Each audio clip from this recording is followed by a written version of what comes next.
Okay, so come back with another race walkthrough and sort of tactics discussion. This time we're doing the Scanalatori Cereali race.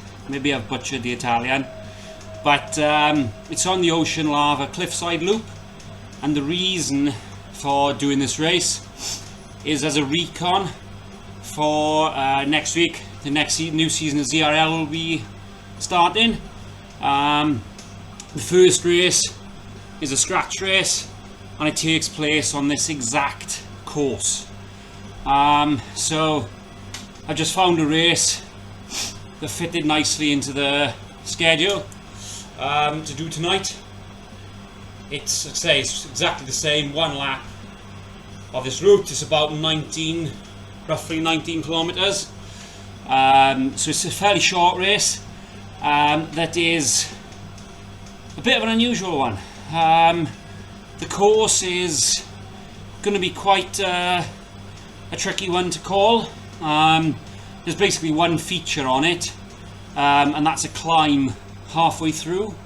It begins going up the start of the Epic KOM on that switchback, and it then takes the bypass road before dropping back into the kind of the downtown Watopia area for the finish. It's one of those that the climb is about 1 kilometre that's steeper.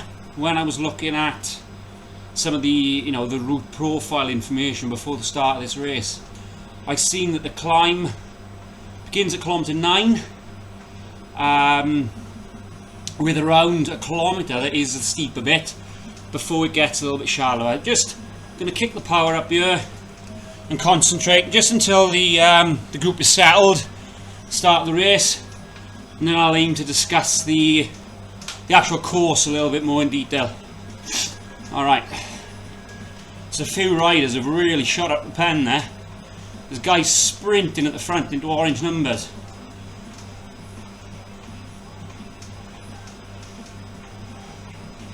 Seems a little bit unnecessary to me, but there you go.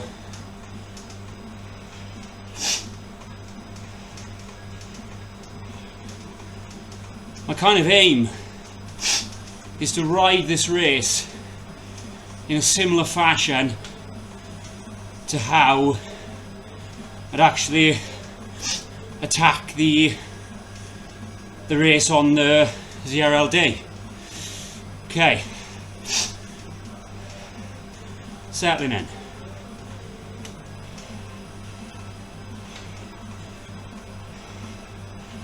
So we've got a group of 61 and just gone through the start finish banner there, and we've picked up a power up. Now that is a change in this race from what we'll experience when we race the actual ZRL. On the ZRL, every rider will pick up the same power up there, and every rider will get the aero helmet. Now that is probably the best power up on Zwift for race finishes with a sprint, and if you are a rider who is going to be targeting a sprint finish, you will definitely want to hold it until that point. That is the only power up that you pick up on this route. So I've seen somebody, actually, a rider in this group, had an aero helmet and actually burnt it about 2 minutes back, and you just think, maybe they're inexperienced, perhaps they've accidentally hit the power up button, maybe a bead of sweat has fallen on the companion app on their phone screen and set it off. But that is the only power up riders will be picking up. Here's another one. If you want to attack really hard off the front and use it to try and actually make a move, fine. But if you're not, that's just a waste, you know. You can see actually I've got a draft fan.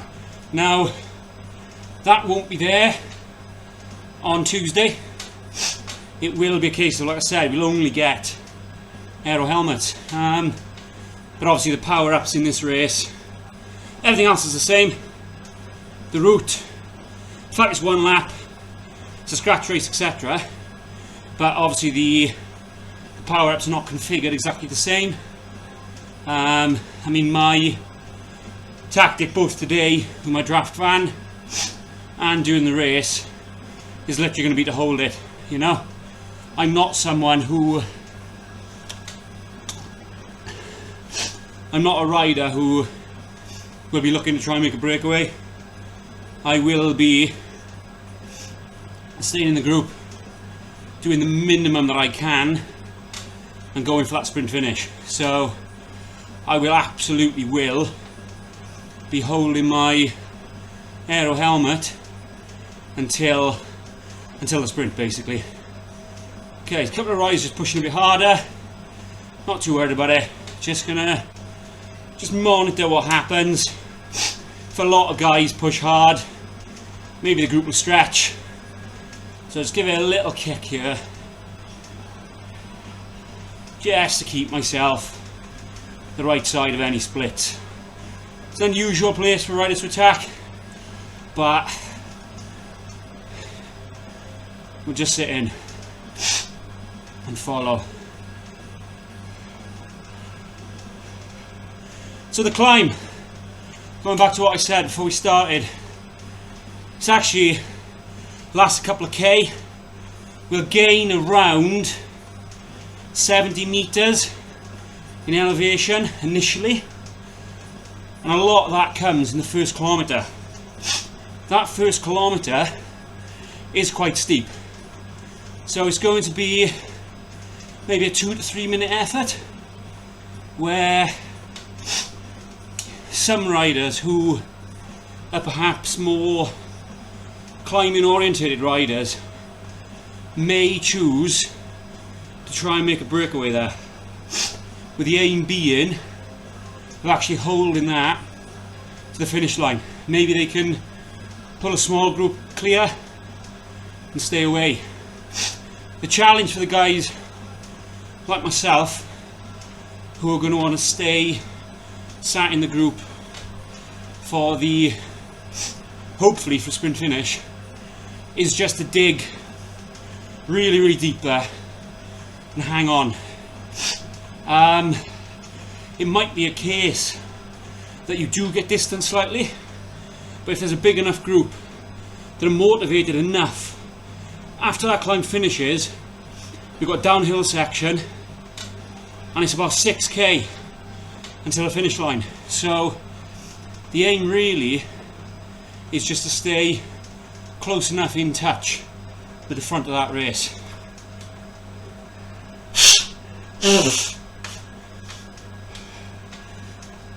And hope that those climber types don't actually go too hard. So we do have, coming up here, a tricky little section. It's the Dirty Suppressor, which is the slight climb on the dirt road. This can be quite a tricky section. It's quite easy to get gapped here, so just be attentive is my plan. Okay, as riders push to the front there, I don't know if they're making a kind of breakaway attempt or not, but there is some riders going from this group, so just again be attentive. Okay, there's orange numbers there on the right, but I don't want to be the person putting the power out to close gaps. I want to be the rider following the person who puts the power out to close gaps. So I'm just going to stay buried in this little pack here.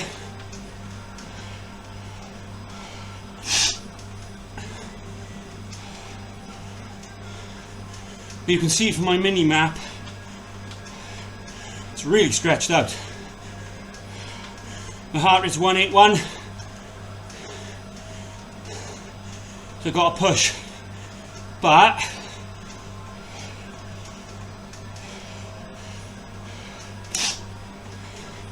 sit on them. Okay.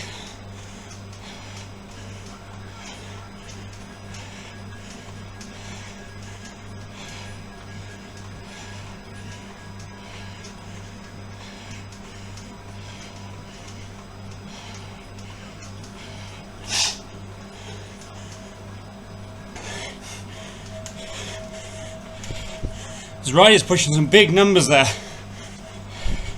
in that front group of 3, 4 riders. There's one guy still over 6 watts a kilo. Okay, dropping off. They're backing the power off, so hopefully we'll come across to them.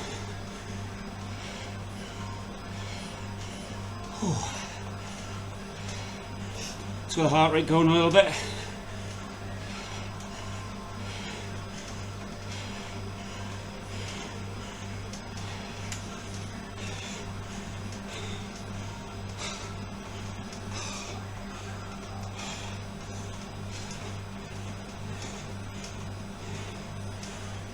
Okay.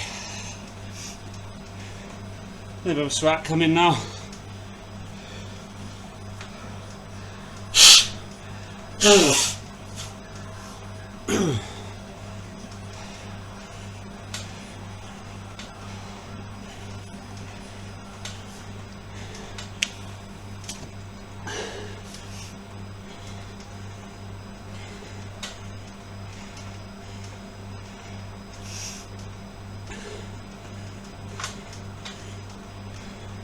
So we've got a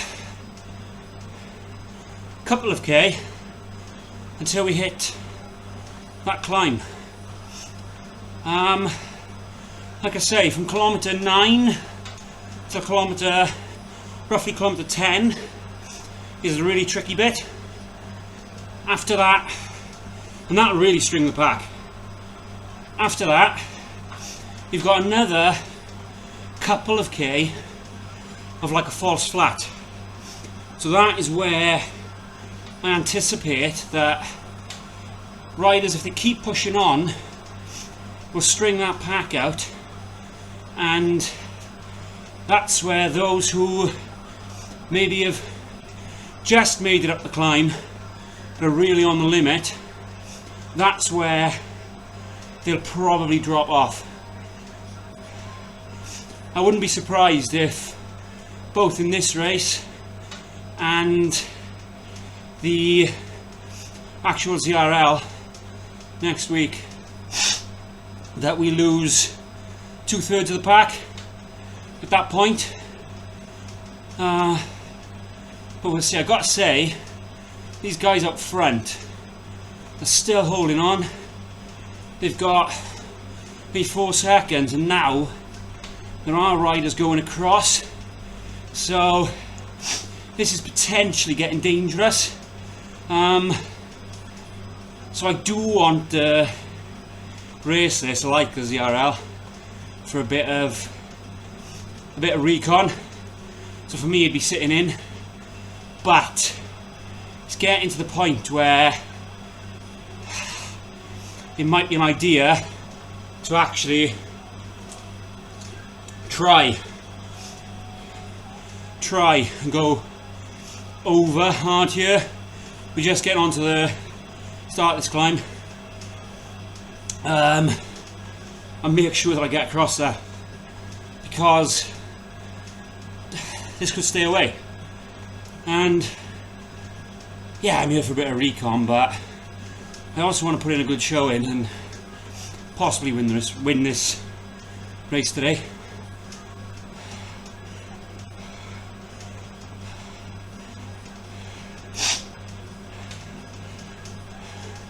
So I hope this climb breaks them up in front, because they're 8 seconds up the road. if it splits them apart, then we're more likely to catch them. If they stick as a nice group together, maybe trickier.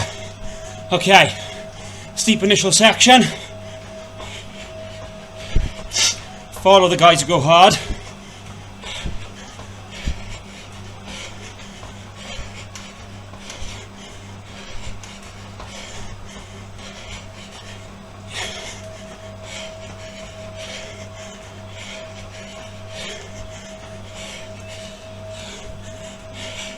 Okay, close into them.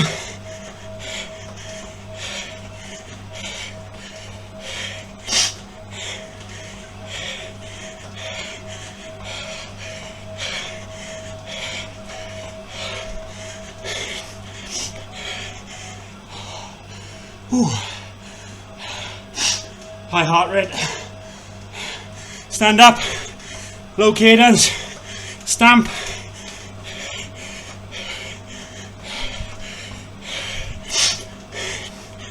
Okay.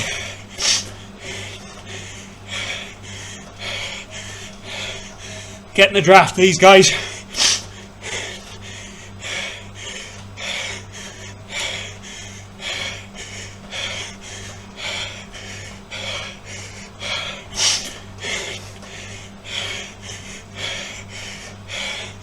Oh.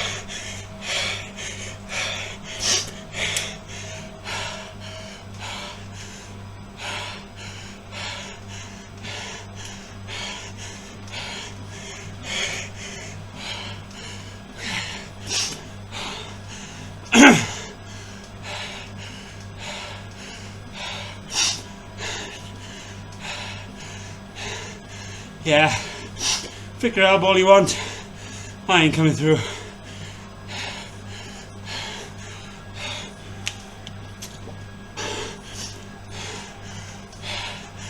Ooh. Okay, you can see in the mini map, group is split.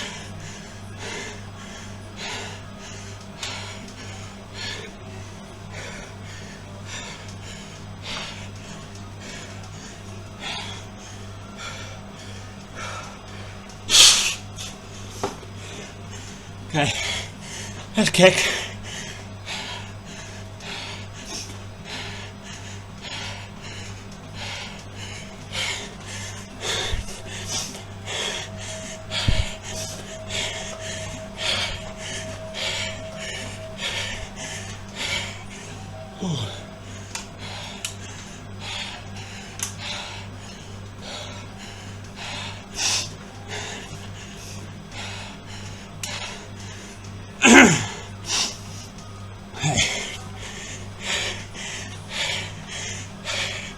I'm just going to go across this gap and get on these guys.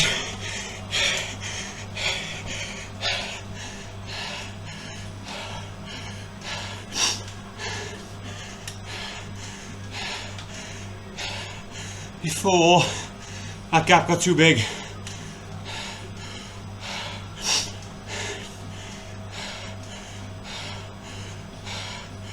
We may very easily brought it back.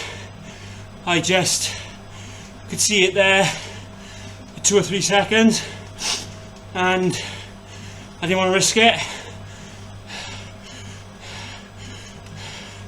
because we are what, 9 riders maybe in this front group. There's another group just getting on to us there. Okay. Ooh, that hurt. But I made it for now. I don't think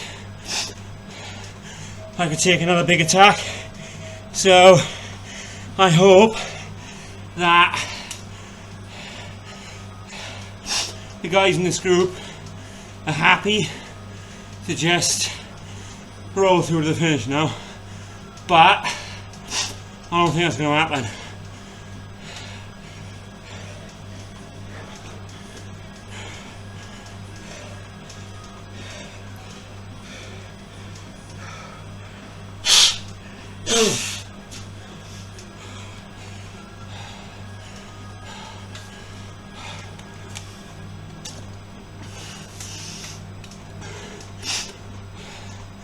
Okay, I'm going to get off the front, ease up, and power drop, and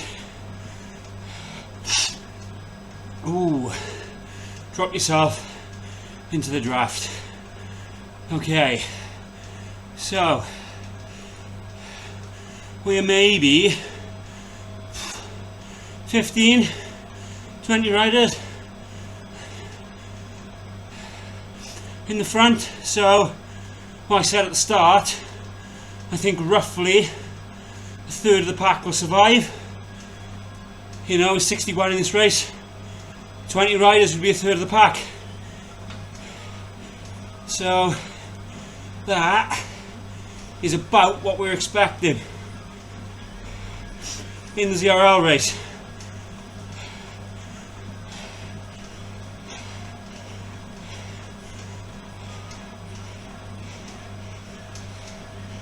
So for any of the sprinter type riders who make it, brilliant. But you're also going to have, because of the nature of the type of selection that's caused this a climb, you're going to have your lightweight climber types who usually cannot sprint as well. So I anticipate that we'll see attacks like we are now all the way between now and the finish line. Okay, if you're solo here, you'll be able to super attack.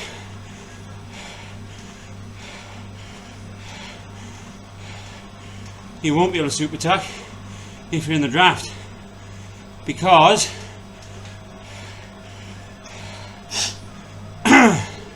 Zwift changed it.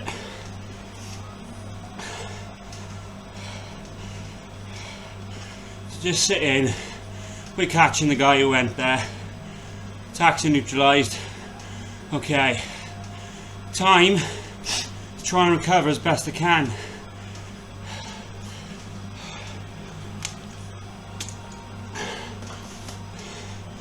Because I think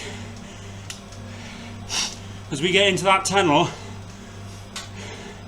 and you get that little climb out of the tunnel that comes at 1.2k to the finish line, I think we're going to see riders really hit it here. The guys who haven't got the big sprint are going to want to go really early. I'm just going to get through and try and allow myself a little super attack so I can back right off and not do any watts. Get a bit of recovery in.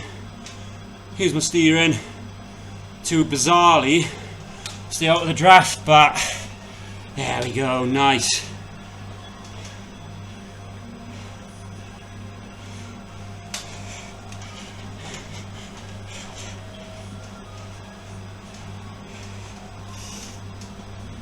Drop into that pack there. So for me, my tactic, easy to say, hard to do. Do the least amount of work I can, and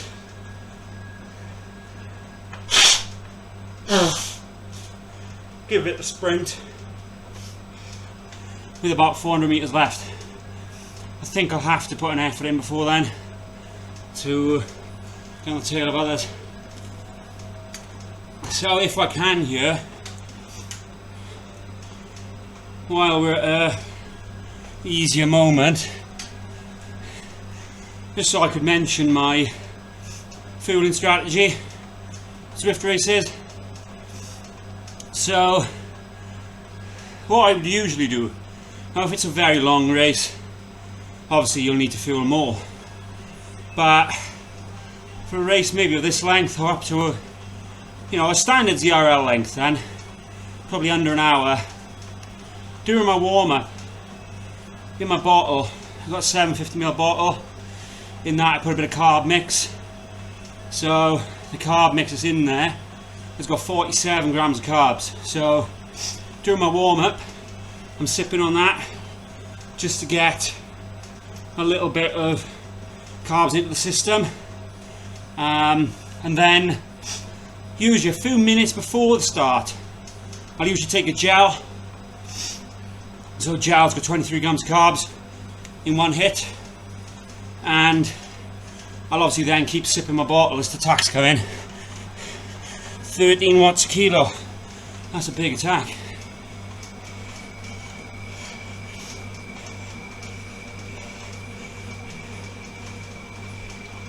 Let's follow it.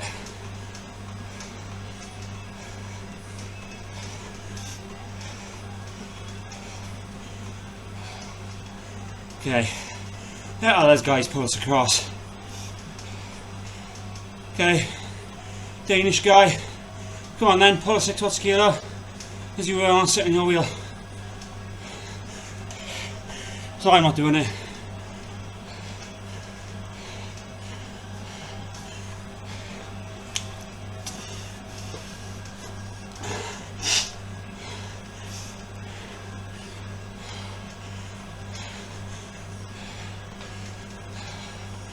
So the guy who initially went is now dropping off. The guy who went over the top, he's going clear.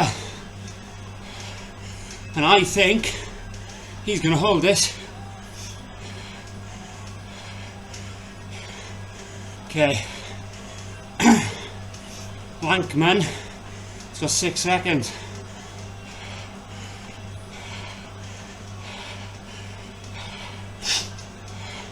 I'm going to sit on Jensen here. Hopefully he's a diesel rider who's going to tow me back.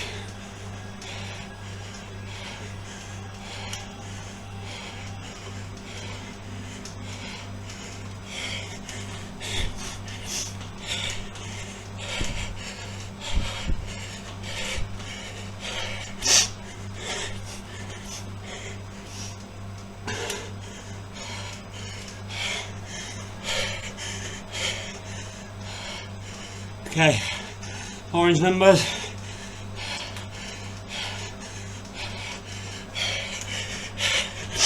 Got to go with it.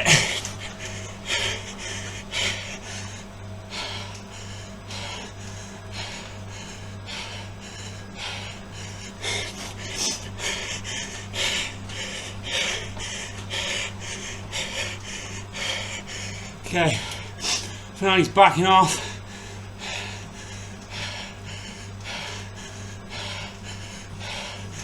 Oh, he's going again. Okay, I don't have to go. He get on his wheel.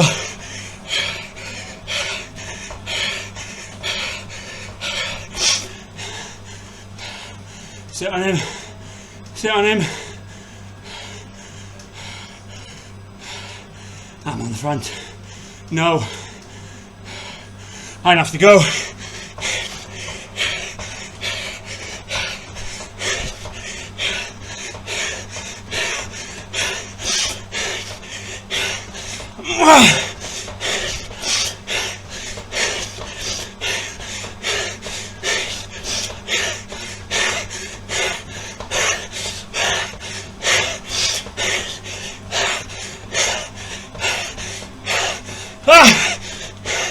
Yeah.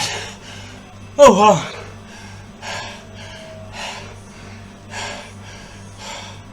Shit.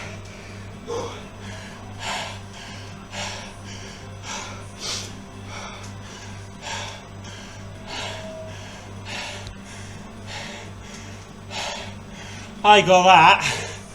Finish. Completely wrong. So even though I won there, I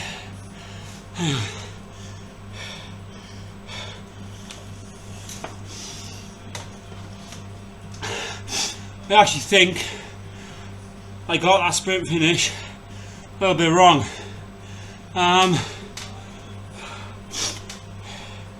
We had that attack, didn't we? About, I think I recall, it was around 3k to the finish, with the Italian guy going off at 13 watts a kilo and holding orange numbers for a sustained spell. We then had Lankman actually counted it, and I thought he was going to stay away. He got up to 6 seconds, I believe, on the group, but luckily for me, I stayed in the draft with some of those riders early on. So it was the Danish rider Jensen who actually did a really much like a diesel type effort. He was doing 5.5 watts a kilo roughly through that tunnel, and then at the base of the little climb a couple of riders started attacking. Now that was where Lankman still had 5 seconds, and at that point we were like closing in on a kilometre to go, 1.1 kilometres.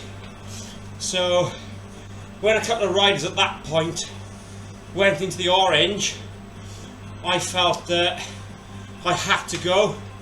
I had to go and follow them, because if we wanted to win and we wanted to bring back Lankman, you know, by sitting in, that was going to be a lot harder to do. And I decided to use my draft at that point and follow the Italian guy. Then he caught Lankman and pretty much immediately backed off. Now at that point I then backed off as well, because I was hurting. I was very much hurting. But I then found myself on the front of the group with 600 meters to go. I didn't want to be there, so I started backing off, but then I realised that kind of nobody was coming round, and I had like a second or so on the group, so I then had to kind of sprint from there, and luckily I've kind of managed to stay away just about from the guys behind. But I think I got that a bit wrong. You know, I went too hard early on following the Italian guy. Maybe I could have sat in a bit longer and then sprinted in a more like a true sprint fashion. But had he continued his effort down the slight descent, then, you know, and I hadn't gone with it, I'd be sitting here saying about how I should have gone with the guy not sat in the group. So I got away with it today. I didn't do a particularly good sprint. I was struggling to do, I think I might have hit 900 or so when I actually sprinted, which for me that's like, I should be doing a few hundred watts more than that. So got away with it today. That might not be something you'll get away with in a Division 1 ZRL race where, you know, the quality of the field is really quite high. So I hope a couple of the guys in the WOW team can take something from maybe watching some of these this kind of like recon race I've just done. And as I said last time, as they say in the world of Zwift, ride on.